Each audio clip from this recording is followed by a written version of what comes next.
What inspires change? What motivates us? It's what's inside that moves us. What moves you? Get the Scion story at scion.com.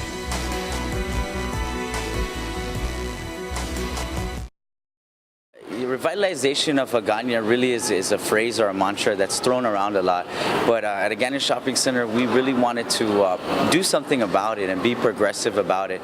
The AGANA Shopping Center is taking big steps to live up to the governor's vision of revitalizing Guam's capital city. Marketing manager C.T. McJohn tells PNC they are in the midst of opening new establishments for the community. We've got some amazing new stores and restaurants coming in. Cha Time, which is the #1 bubble tea franchise in the world.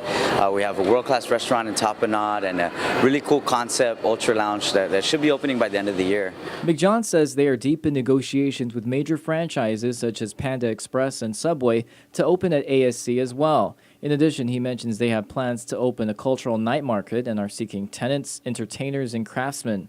They have also established a public-private partnership with Department of Public Works as the location of the private school bus interchange. McJohn also says they are gifting a hard-to-lease space for the Guam Police Department's CAPE program in a few months. Thought that it's been sitting for a while and GPD could use it and their presence here would be welcomed and would just make parents feel safer as well with the school bus interchange. And so, despite their progressive steps, McJohn says it's been challenging to obtain licenses from the Alcoholic Beverage Control Board because of their lack of a quorum for months. He feels the government has fallen short in helping new businesses out. I think there's 15 businesses that have been on the waiting list, including a number of restaurants that we are trying to open here. So, we really need to, that's GRT, that's stuff that can go back to the community, that's new businesses, and it's important that the government really be adamant about helping these entrepreneurs succeed.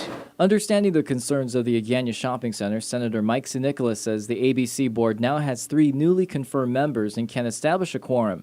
The board was supposed to meet this week, but they rescheduled their meeting to next Thursday due to the 2-day closure of the Department of Revenue and Taxation. ABC board now has enough members.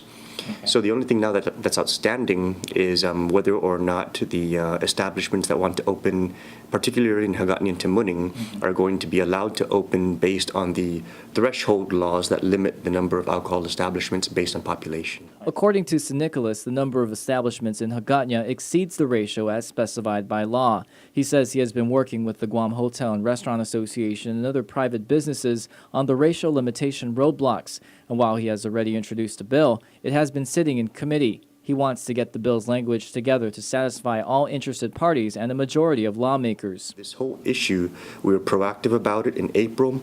Unfortunately, certain senators did not want to move it forward without having an additional hearing. When we had that additional hearing, all we had was oppositional testimony. So we have the bill in committee, and we're trying not to work with the interested stakeholders who want to move it out. McJohn believes the current racial cap law is archaic and doesn't apply to modern Guam. In the long run, he sees it as stunting the growth in the island's revitalization. It makes no sense to put a cap on ABC licenses. Really, we have so many visitors here. We know other establishments throughout Guam have tons of visitors, and in order to fully accommodate them, they're on vacation. The restaurants, as long as they maintain a classy atmosphere like we feel we do here at the AGANA Shopping Center, then there should be no problem with pulling and eliminating that ratio cap completely.